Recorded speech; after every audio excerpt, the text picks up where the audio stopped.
Hello, welcome once back again to your dear channel. Today's episode related to the very poem After Blenheim by the romantic war poet, Robert Southey. Robert Southey's poem After Blenheim is a finished example of war poem written by English and romantic poet laureate Robert Southey. In the year 1796, the poem is here set at the site of the Battle of Blenheim in the year 1704, with the question of two small children about a skull, where one of them found to their grandfather's house. The poet is ironic here to represent the fact that people in general glorify war and war heroes without knowing what good it does to mankind or why a victory is called great or famous. Actually, it is the Battle of Blenheim where the significant battles of war of Spanish successions, in which the English successfully defeated the Franco-Bavarian army. এই কবিতার background একটি যুদ্ধ নিয়ে, যেখানে ইংল্যান্ডের সঙ্গে অর্থাৎ ইংলিশদের সঙ্গে ফ্রান্সের এক বিখ্যাত যুদ্ধ, যেটা 1700 সাল পরবর্তী যে হয়েছিল ব্লেনেমে, সেই কাহিনীকে উপস্থাপনা করার জন্য, অ্যান্টি ওয়ারকে উপস্থাপনা করার জন্য এই কবিতা তিনি প্রদান করেছেন। সম্ভবত এটি রবার্ট সাউথের লেখা ফার্স্ট অ্যান্টি ওয়ার পোয়েম। এখানে দুটো শিশু, পেটারকিন এবং হুয়েলমিন, একটা স্কাল খুঁজে পাওয়া, একটা মাথার খুলি খুঁজে পাওয়া, খেলতে গিয়ে খুলি খুঁজে পাওয়া এবং সেটিকে নিয়ে তার দাদুকে দেখানো, সেই ঘটনাকে কেন্দ্র করে, যদিও তার দাদু সেই স্কালকে পেয়ে গ্লোরিফাই করে, গ্রেট ভিক্টরি বলে, গ্লোরিফাই করে, নিজের দেশের সৈন্যদের অনেক সম্মান জানায়, কিন্তু প্রকৃতপক্ষে এই গ্রেট ভিক্টরি এক আইরনিক সিচুয়েশনের উপস্থাপনা করে। আইরনিক সিচুয়েশনের যে রিপ্রেজেন্ট করতে গিয়ে রবার্ট সাউথি যুদ্ধের গ্লোরিকে এখানে না করে যুদ্ধের ভয়াবহতা, যুদ্ধের নৃশংসতা, যুদ্ধের নির্মমতাকে এখানে প্রকাশ করেছেন। যুদ্ধ প্রকৃতপক্ষে আমাদের কোনো কিছু দিতে পারে না।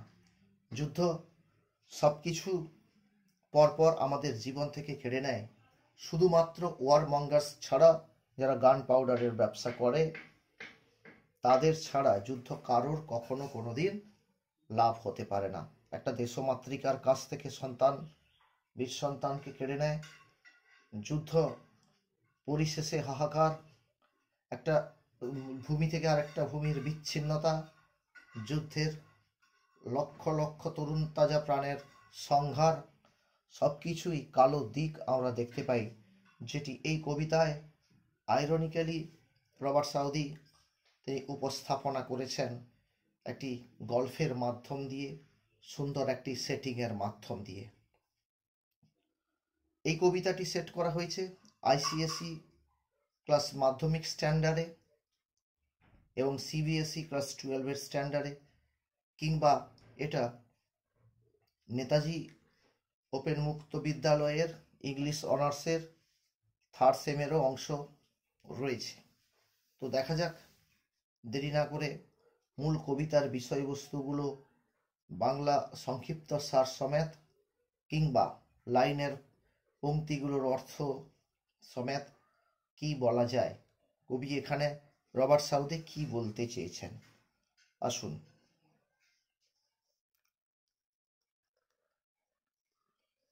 After Blenheim by Robert Southey. It was a summer evening. এটা ছিল গিটসের, এই যে সামার ইভিনিং শব্দ, গিটসের এক সন্ধ্যাবেলার কথা বলেছেন। Old Kaspar's work was done. Kaspar এখানে বৃদ্ধ এক দাদু, যার সারাদিনের কাজবাজ সম্পূর্ণ। And before his cottage door was sitting in the sun. তার কুড়ে ঘরের দরজার সামনে রোদ পোয়াচ্ছিলেন। And by him sported on the green his little grandchild Wilhelmine. এবং তার পাশে পাশে দেখা যাচ্ছে সবুজ খেতে, সবুজ মাঠের সামনে তার ছোট্ট গ্র্যান্ডচাইল্ড নাতি ওয়েলমিনকে। সি স হার ব্রাদার পেটারকিন, যে তার ভাই, এটা নাতনি, যে তার ভাই পেটারকিনকে দেখছিল। Roll something large and round, যে কোনো কিছু বড় বৃহৎ গোলাকার জিনিসকে হাতে নিয়ে গড়াচ্ছে। Which beside the rivulet in playing there have found. ছোট্ট রিভুলেট হচ্ছে ছোট্ট নদীকে বলে রিভুলেট। ছোট্ট নদীর পাশে খেলতে খেলতে সে এই মাথার খুলিটিকে বা কোনো একটা জিনিসকে, গোলাকার চকচকে ঝকঝকে জিনিসটাকে পেয়েছিল। In playing there had found, সে খেলার মুহূর্তে ওটা পেল। He came to ask what he had found that was so large and smooth and round. সে এসে জিজ্ঞাসা করলো কিসে পেয়েছে, যা ছিল খুব বড়, খুব কোমল এবং গোলাকার। Old Kaspar took it from the boy. বৃদ্ধ সেই ক্যাসপার অর্থাৎ দাদুর ভূমিকা এখানে পালন করছে, বালকটির কাছ থেকে নিয়ে নিল। হু স্টুড এক্সপেক্ট বাই, যে খুব প্রত্যাশা করে, আশাভাবে দাঁড়িয়েছিল। And then the old man সুক his head, তারপরে বৃদ্ধ লোকটি তার মাথা ঝাঁকালো। And with a natural Sai, teach some poor fellow skull said he who fail in the great victory. মাথা নাড়িয়ে স্বাভাবিক বৃত্তিতে বলল, এটা কোনো এক হতভাগ্য সৈন্যের খুলি, যা এই মহান ভিক্টরিতে, এই যে গ্রেট ভিক্টরি বলতে সেই ব্লেনেমের যুদ্ধকে ইন্ডিকেট করছে, যে যুদ্ধ ঘটেছিল ফ্রান্স এবং তার যে সেই স্বদেশ ইংল্যান্ড বা লন্ডনের সঙ্গে। I find them in the garden, আমি ওটাকে বাগানে পেয়েছি। For there's many here about, সেখানে অনেক এভাবেই পড়ে আছে। And often when I go to plough, যখন প্রায়শই আমি নাগল করতে যেতাম। The ploughshare turns them out. Ploughshare শব্দটার অর্থ হচ্ছে নাগলের ফালকে বলে, সেগুলো প্রায় মাটিতে অনেক দিন ধরে থাকার ফলে হয়তো মাটিতে নিমজ্জিত হয়ে গেছে, সেগুলো প্লাউ শেয়ারের ধাক্কায় আবার ওপরে চলে আসতো। For many thousand men said he were slain in the great victory, কারণ অনেক হাজার, এই যে মেনি থাউজেন্ড মেন, এটা একটা সংখ্যাবাচক শব্দ হলেও এখানে ইন নাম্বার কথাটাই বলা হয়েছে। অসংখ্য শব্দটা ব্যবহার করার জন্য কবি রবার্ট সাউদি এখানে এই ফর মেনি থাউজেন্ড, হাজার হাজার সংখ্যার মানুষ, সৈন্য, মহান সৈনিক, যারা কিনা যাদের কিনা হত্যা করেছিলেন, মানে হত্যা করা হয়েছিল এই মহান যুদ্ধে। এই মহান গ্রেট ভিক্টরি বলতে জয়লাভ করেছিল যুদ্ধে কিন্তু ইংল্যান্ড। সেই ইংল্যান্ডের যে ক্যাসপার, যিনি বাসিন্দা, তিনি এটাকে মহান যুদ্ধ হিসেবে বর্ণনা করেছেন। এই মহান যুদ্ধে, যদিও তিনি গ্লোরিফাই করছেন এই যুদ্ধকে, সেই ফ্রেঞ্চ এবং ইংল্যান্ডের যুদ্ধকে মহান যুদ্ধ বলছেন, কিন্তু আদপে কোনো যুদ্ধই কখনো মহান হতে পারে না, যে দেশের হোক না কেন। নাও tell us what to was all about, young প্যাটারকিন is cried. এবার বলো এটা কি বিষয়ে। ছোট্ট প্যাটারকিন, তার সেই নাতিটি চিৎকার করে বলল যে এটা কি বিষয়ে আমাদের বলতেই হবে।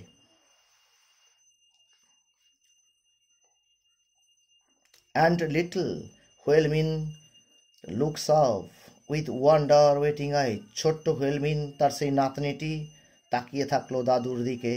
উইথ ওয়ান্ডার ওয়েটিং আইজ, সেই গভীর প্রত্যাশিত চোখ নিয়ে দাদুর দিকে।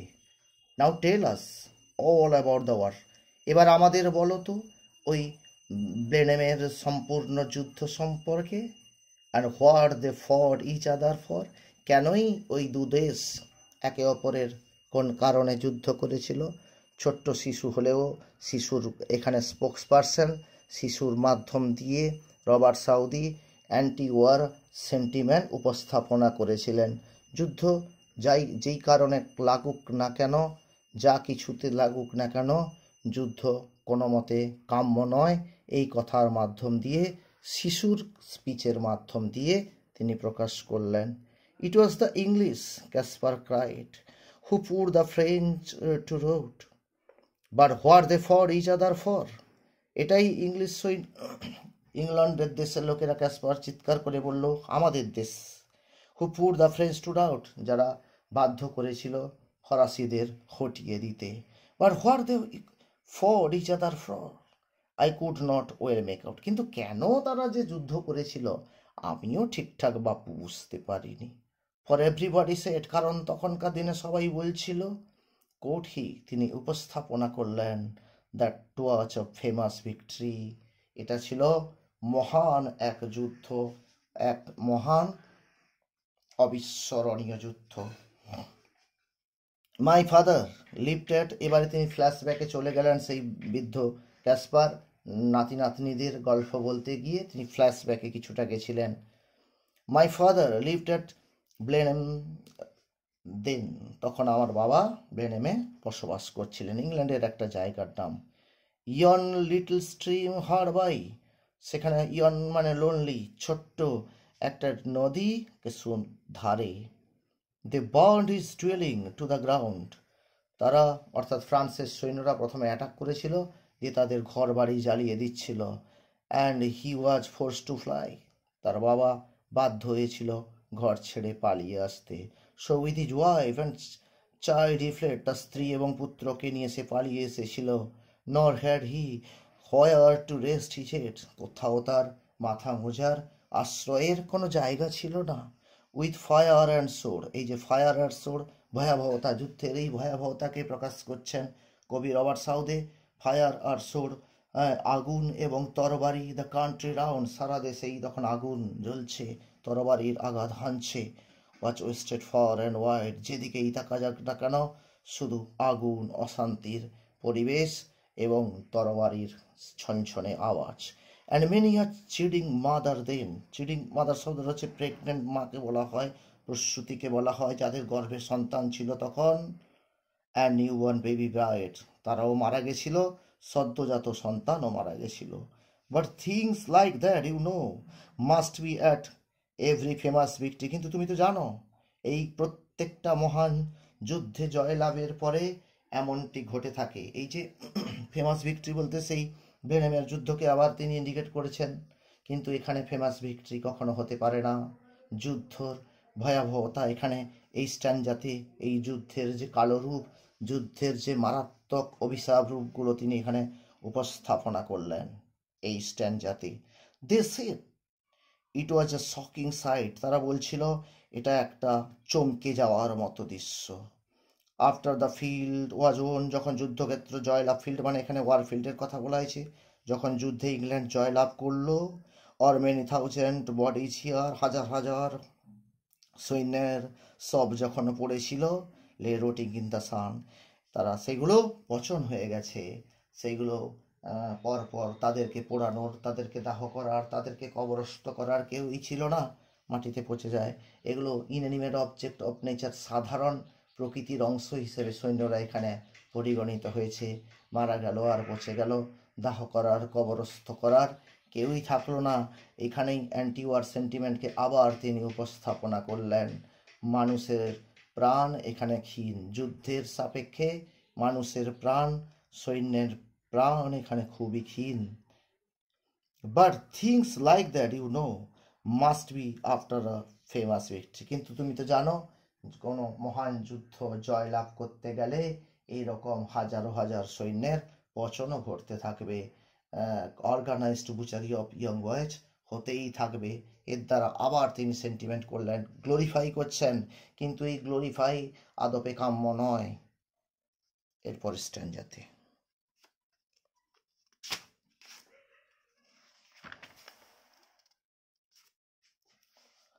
Great praise the duke of Marlborough won. Duke of Marlborough হচ্ছে ইংল্যান্ডের এক রাজাকে বলা হয়েছে, মারব্রো প্রদেশের একটা রাজাকে, গ্রেট জেনারেল তিনি ছিলেন, যে মহান, সবাই বাহবা দিল Duke of মারব্রোকে। On and our good Prince এগুইন, এবং তার যে রাজকুমার এগুইন তার সঙ্গে যুক্ত ছিল। Why to was a very wicked thing, কিন্তু কেন কেন, এটা তো খুব খারাপ জিনিস। সেড লিটল হোয়েলমিন, ছোট হোয়েলমিন বললো, না না এটা তো খুবই খারাপ জিনিস, খুব খারাপ। নে নে my little girl code he, it was a famous victory. না না এটা মানতে পারা যায় না। তিনি বললেন হ্যাঁ যে এটা খারাপ নয়, দাদু বললেন এটা খারাপ নয়, এটা মহান যুদ্ধ, মহান যুদ্ধের যে ভয়াবহতা তাই দেখা যায় হয়েছে, কিন্তু যুদ্ধে আমরা জয় লাভ করেছিলাম। And everybody praised the duke, সকলেই রাজাকে সম্মান জানিয়েছিল, প্রশংসার বাক্য উড়িয়েছিল। Who this great fight did win, যে কিনা এই মহান যুদ্ধটাকে জয় লাভ করেছিল। But what good came of it at last, কিন্তু এই যুদ্ধের ভালো দিক কি ছিল?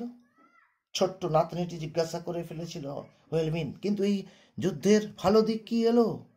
কোড দ্য লিটল পেটারকিন, ছোট্ট নাতিটা এখানে বলেছে পেটারকিন, যুদ্ধের কি জিনিস ভালো আমরা পেলাম? Why that I can not tell said he, কেন আমি যেটা বলতে পারবো না, দাদু বলেছিল। But to was a great victory, কিন্তু এটা মহান সেই যুদ্ধের ফল, সেই ব্লেনেমের জয়লাভের ফল। এই যুদ্ধের দ্বারা আমরা সব কিছু হারিয়ে ফেললেও আমরা অন্তত পক্ষে শেষ পক্ষে আমরা ফ্রান্সকে পর্যুদস্ত করতে পেরেছিলাম। তাই ছিল এটা এক মহান জয়লাভ করা। এটা দাদুর মুখ থেকে শুনতে পেয়েছিল পেটারকিন কিংবা হোয়েলমিন। কিন্তু যুদ্ধ কখনো কোনো মতে গ্রেট ভিক্টরি বা ফেমাস ভিক্টরি হয় না। ভিক্টরি এই যুদ্ধের এই ভয়াবহতাকে ইন্ডিকেট করে না। ভিক্টরি শব্দটার অর্থ শান্তিভাবে সুন্দরভাবে কোনো কিছু জয়লাভ করা, ধ্বংস করে যুদ্ধের ভয়াবহতা প্রদান করে সেটাকে ভিক্টরি বলা যায় না, তাতে গ্লোরি পাওয়ার কিচ্ছু নেই। অর্থাৎ যুদ্ধ আমাদের পৃথিবী থেকে মুক্ত হোক, যুদ্ধমুক্ত পৃথিবী শান্তি সুন্দর পৃথিবীতে পরিণত হোক, এই লাস্টে অ্যাপিল করে কবিতাটির ইতি টেনেছেন রবার্ট সাউদে। Thank you.